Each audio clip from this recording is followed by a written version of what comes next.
All right, let's welcome in CBS Sports combat analyst and co-host of the award-winning Morning Combat, Brian Campbell. BC Nate Diaz in the final fight on his UFC contract defeat Tony Ferguson via submission in the 4th round, his 10th UFC submission. In BC, a perfect send-off fight for Nate Diaz.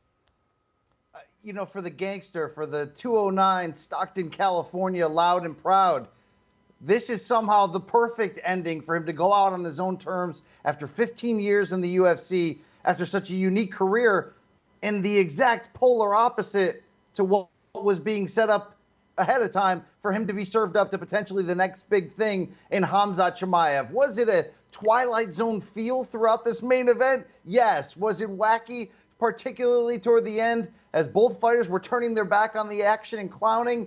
In many ways, you didn't know which direction the fight was going to go. But when Nate Diaz, who was struggling to endure those inside leg kicks from Ferguson, put it in motion to go for the finish, you got to see him go out with a smile, with his arms in the air, and talking about what his future might bring.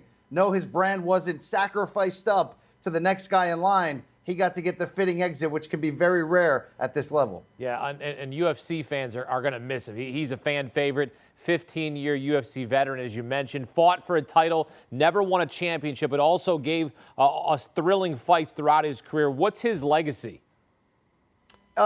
Unique. First of all, you can't say Nate Diaz without saying his older brother, Nick Diaz. And you hear how quickly Nate is to shout out the Nick Diaz army.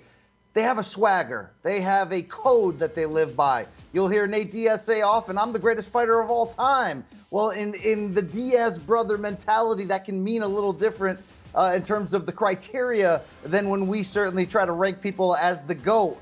But a true fan favorite, a true anti-hero. But at the end of the day, why? Why do the fans love Nate Diaz so much? Because he backs it up. Everything he says, as wild as it can sound at times, he backs it up in the cage with toughness, with a never-say-die attitude, and with, as we saw, and even being willing to accept the original offer of Khamzat Chimaev. He's ready to fight anybody at any time. And it seems now he's got some new sports he's considering making a leap to after finally fighting out this deal. Yeah, he said he had a love-hate relationship with the UFC, but ended up thanking Dana White for his time in the UFC, and really, as you mentioned, a perfect send-off fight for Nate Diaz, one of the fan favorites, and I'm going to miss seeing him in the octagon when he fights, because he is certainly entertaining. As for the guy Diaz was originally supposed to fight, Khamzat Chimaev makes quick work of Kevin Holland in the co-main event, wins via submission in the first round. Chimaev 6-0 in the UFC 4th fight where he didn't absorb a strike. Your reaction to the result? As scary as we thought he could be coming into this fight card, and obviously the last 24 hours before UFC 279 finally took place, among the most bizarre set of circumstances we've ever seen. Why? Because Chimaev came in 8.5 pounds overweight. Yet somehow, with the potential of what that could have done to tarnish his reputation, he went in the cage there. Whether or not you believed he should have stayed on the card, fought a much more difficult opponent, somebody who's within the same territory he is, looking to take a step closer to that welterweight title. And he absolutely demolished a Kevin Holland who had seemed to be reborn at this weight class. He was untouched in the process. And whether or not you like the antics, the pro wrestling heel turn that Khamzat has done in attacking the fans on the microphone and pumping himself up, with performances like that right there, it makes you wonder whether that all-action 3 rounds we saw of Chimaev against Gilbert Burns was more like that because Chimaev wanted to fight that style.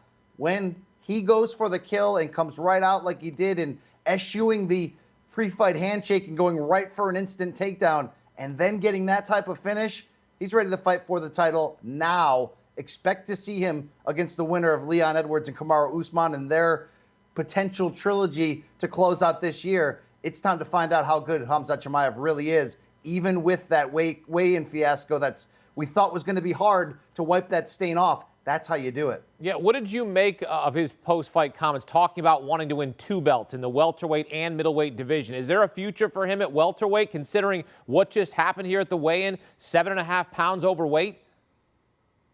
Obviously, he's going to have to prove in his next fight, if it's going to be contested at welterweight, that he can make that weight. And I thought Joe Rogan in the post-fight interview asked the right questions, because It had seemed that in the way that this pay-per-view was presented on Saturday night, although it was mentioned why we got here, it was more of, hey, don't miss out on Chimaev still being the next big star. There is a penalty publicly to pay reputationally for what he went through. I don't think that's going to stop the UFC, though, from potentially plugging him in the matchup I just mentioned, fighting for that welterweight title. But to your first part of that question about him being a two-division threat, that's very much in play, too. 12-0. We've already seen him move up to middleweight. He punched a hole through a respected contender in Gerald Meerschaert. He's ready for the smoke right now. I don't know how to explain the fiasco on the scales. You hear the doctor shut him down and stopped his weight cut before it got dangerous. That's certainly something to fear. But as long as Chimaev can make 170 when asked one more time, and if that time it's for the title, he may end up being the betting favorite because he looked that once in a generation, unbelievable, an ability to go in there and finish you just like that. Well, the week ends with a dominant win from Khamzat Chimaev as he submits Kevin Holland, and a legacy win for Nate Diaz, a perfect send-off as he also earned a submission win over Tony Ferguson. The chaos is over, but we love chaos. That's what we do here. We cover the chaos that is in the UFC. Another great night for the UFC, and Brian Campbell breaking it down for us here on CBS Sports HQ. BC, thanks. And for all things combat, check out the award-winning Morning Combat with Luke Thomas and Brian Campbell. You can watch the series on YouTube. You can also listen to the podcast on Apple and Spotify. Morning Combat. Download and subscribe today. Do you want a sports network that delivers everything that matters about the game? The highlights, the picks, the instant analysis. No yelling, no fake debates, no politics. Hit the subscribe button and never miss a moment.